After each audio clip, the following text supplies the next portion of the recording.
ಈಗೇನು ಪ್ರಸ್ತುತ ನಾನು ತಿಳಿಸ್ಕೊಡ್ತಾ ಇದ್ದಾನಲ್ಲ, ಇದಕ್ಕೆ ಯಾವುದೇ ರೀತಿಯಾಗಿ ಪರೀಕ್ಷೆ ಇರೋದಿಲ್ಲ. ಮತ್ತೆ ಈ ಒಂದು ಅಧಿಸೂಚನೆ ಆಗಿದ್ದು 20/4/2026 ಅಧಿಕೃತವಾಗಿ ಅಧಿಸೂಚನೆ ಪ್ರಕಟ ಮಾಡಿದ್ದಾರೆ. ಇಲ್ಲಿ ಕಾಣಿಸ್ತಾ ಇರ್ಬೋದು, ಇಲ್ಲಿ ಗಣಿತದಾರ ಪೋಸ್ಟ್ಗೆ ಅಪ್ಲಿಕೇಶನ್ ಇರತ್ತೆ. ನೇರವಾಗಿ ಸಂದರ್ಶನ ಮೂಲಕವಾಗಿ ಆಯ್ಕೆಯನ್ನು ಮಾಡ್ತಾರೆ. ಈಗಲೇ ಅಪ್ಲಿಕೇಶನ್ ಸ್ಟಾರ್ಟ್ ಇದೆ.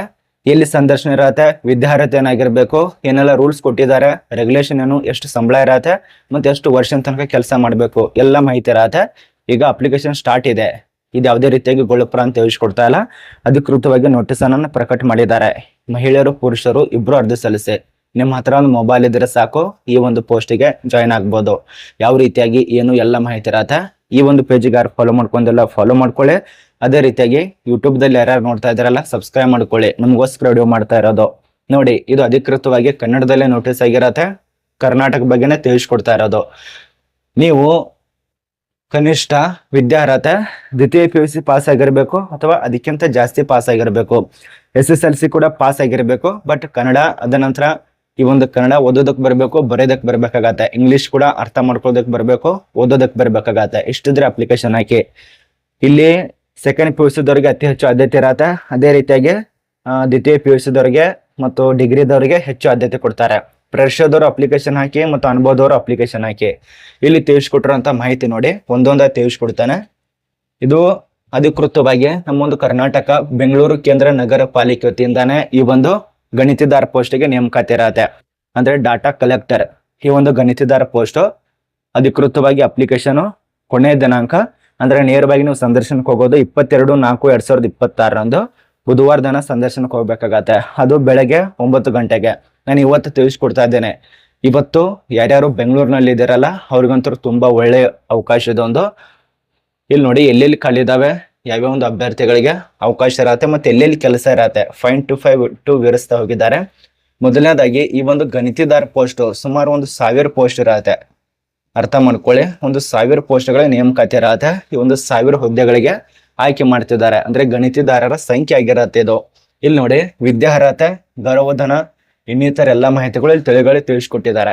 ಮೊದಲನೇದಾಗಿ ನೀವು PUC ಆಗಿರ್ಬೇಕು, PUC ಅಥವಾ ಅದಕ್ಕಿಂತ ಜಾಸ್ತಿ ವಿದ್ಯಾರ್ಹತೆ ಆಗಿರ್ಬೇಕಾಗತ್ತೆ.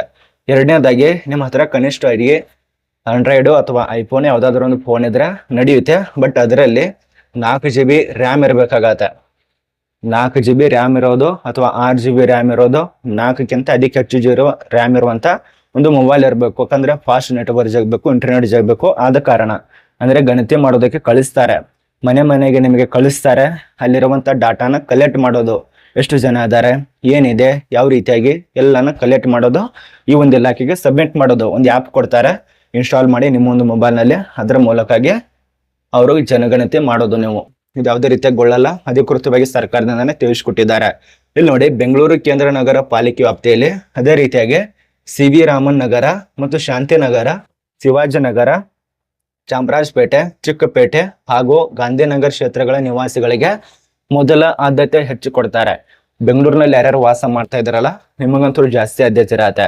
ಅದ ನಂತರ ನೀವು ಮೊದಲನೇ ಹಂತದಲ್ಲಿ ಏನ್ ಮಾಡ್ತಾರೆ, ಈ ಒಂದು ಜನಗಣತಿ ಇದೆಯಲ್ಲ, ಮನೆ ಮನೆಗೆ ಹೋಗಿ ಈ ಒಂದು ಕಾರ್ಯಕ್ರಮವು ಸುಮಾರು 15/5/2026 ತನಕ ನಡೆಯುತ್ತೆ. ಅಲ್ಲಿ ತನಕ ನಡೆಸ್ತಿದ್ದಾರೆ.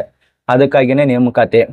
ಅದೇ ರೀತಿಯಾಗಿ ಈ ಒಂದು ಅರ್ಜಿ ಸಲ್ಲಿಸಿದ್ರೆ ಗಣಿತದಾರರಿಗೆ ರಜಾ ದಿನದಲ್ಲಿ ಕೂಡ ನೀವು ಕೆಲಸಕ್ಕೆ ಹೋಗ್ಬೇಕಾಗತ್ತೆ. ಮನೆ ಮನೆಗೆ ಹೋಗಿ ಗಣತಿ ಮಾಡಬೇಕು. ಪಾಯಿಂಟ್ ನಂಬರ್ 2, ಭಾರತದಲ್ಲಿರುವಂತೆ 2027 ಜನಗಣತಿ ಮಾರ್ಗಸೂಚನೆಗಳ ಪ್ರಕಾರ ಇದೇನು 15/4/2026 ಕೊಟ್ಟಿದಾರಲ್ಲ, ಅದಕ್ಕೆ ತಕ್ಕಂತೆ ಈ ಒಂದು ಮೊದಲನೇ ಹಂತದಲ್ಲಿ ಗಣತಿ ಮಾಡೋದಕ್ಕೆ ಪ್ರತಿ ತಿಂಗಳು ನಿಮಗೆ 9,000 ತನಕ ಗೌರವಧನ ಅಂತ ಹೇಳಿ ಕೊಡ್ತಾರೆ. ವೇತನ ಅಲ್ಲ, ಇದು ಗೌರವಧನ. ಅಂದ್ರೆ ತಾತ್ಕಾಲಿಕವಾಗಿ ಇದು ತಿಂಗಳಲ್ಲಿ ಕೊಡುವಂತ ವೇತನ. ಎಷ್ಟು ಮನೆ ಮಾಡಬೇಕು, 150ರಿಂದ 200 ಮನೆಗಳನ್ನ ಮಾಡಬೇಕಾಗತ್ತೆ ತಿಂಗಳಿನಲ್ಲಿ. ಅಂದ್ರೆ ನಮ್ಗೆ ಇಷ್ಟು ಗೌರವಧನ ಸಿಗತ್ತೆ. ಪಾಯಿಂಟ್ ನಂಬರ್ 2, 2027 ಎರಡನೇ ಹಂತದಲ್ಲಿ ಜನಗಣತಿ ಮಾಡ್ಬೇಕಂದ್ರೆ 150-200 ಮನೆಗಳನ್ನ ಮಾಡಿದ್ರೆ ಎರಡನೇ ಹಂತದಲ್ಲಿ ಸುಮಾರು 750 ಜನರಿಂದ 800 ಜನರು ಅಷ್ಟು ಕೊಟ್ಟಿದ್ದಾರೆ ಅವರು ಅಂದಾಜಿನ ಮೇಲೆ. 16,000 ನಿಮಗೆ ಎರಡನೇ ಹಂತದಲ್ಲಿ ಗೌರವಧನ ಅಂತ ಕೊಡ್ತಾರೆ. ಇದನ್ನ ಹೇಳುವಂತ ಮಾಹಿತಿ ಅರ್ಥ ಆಗ್ತಿದೆ ಅಂತ ಅನ್ಕೋತೀವಿ. ಇಬ್ಬರಿಗೆ ಅವಕಾಶ ಇರತ್ತೆ, ಮಹಿಳೆಯರಿಗೆ ಪುರುಷರಿಗೆ ಇಬ್ಬರಿಗೆ ಅವಕಾಶ ಇರತ್ತೆ. ಯಾರು ಸೆಲೆಕ್ಟ್ ಆಗ್ತಾರಲ್ಲ ಅವ್ರನ್ನ ಆಯ್ಕೆ ಮಾಡ್ತಾರೆ. ಇದು ಯಾವುದೇ ರೀತಿಯಾಗಿ ಪರ್ಮನೆಂಟ್ ಜಾಬ್ ಅಲ್ಲ, ಇದು ತಾತ್ಕಾಲಿಕ ನೇಮಕಾತಿ. 1 ತಿಂಗಳು 2 ತಿಂಗಳು ಈ ಒಂದು ಜನಗಣತಿ ಮುಗಿಯೋ ತನಕ. ಅದೇ ರೀತಿಯಾಗಿ ಇನ್ನೊಂದು ಪ್ರಮುಖವಾದ ಮಾಹಿತಿ, ಆಯ್ಕೆ ಮಾಡಿಕೊಳ್ಳುವ ಗಣಿತದಾರ ಎಷ್ಟು ಸಂಖ್ಯೆ ಅಂದ್ರೆ ಸುಮಾರು 1,000 ಜನರನ್ನ ಆಯ್ಕೆ ಮಾಡ್ತಿದ್ದಾರೆ. ಎಷ್ಟು ಸಂಬಳ ಕೊಟ್ಟು 1,000 ಜನರನ್ನ ಆಯ್ಕೆ ಮಾಡ್ತಿದ್ದಾರೆ.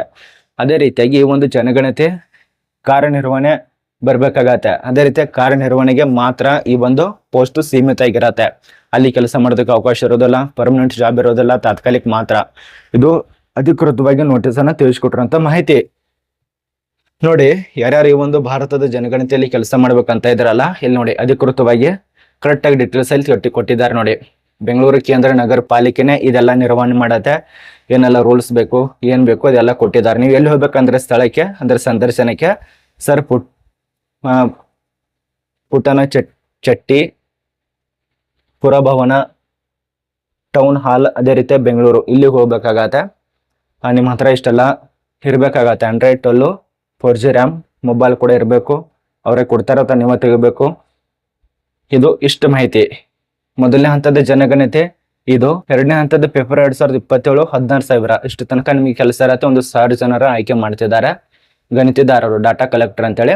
ಇದ್ರ ಬಗ್ಗೆ ನಿಮಗೆ ಗೊತ್ತಾಗಿದೆ ಅಂತ ಅನ್ಕೋತೀವಿ. ನಾನು ಈಗಾಗಲೇ ಇದಕ್ಕೆ ಸಂಬಂಧಪಟ್ಟಂತೆ ಆರ್ಟಿಕಲ್ ಟೆಲಿಗ್ರಾಮ್ ಕೊಟ್ಟಿದ್ದೇನೆ, ಚೆಕ್ ಮಾಡ್ಕೊಳ್ಳಿ. ನಾನು ಈಗಲೇ ತಿಳಿಸ್ಕೊಡ್ತಾ ಇದ್ದೇನೆ ಸ್ಪಷ್ಟವಾಗಿ. ಇದು ತಾತ್ಕಾಲಿಕ ಹುದ್ದೆ, 1 ವರ್ಷ ಅಥವಾ 6 ತಿಂಗಳು 2 ತಿಂಗಳು ಗಣಿತ ಮುಗಿಯೋವರೆಗೆ.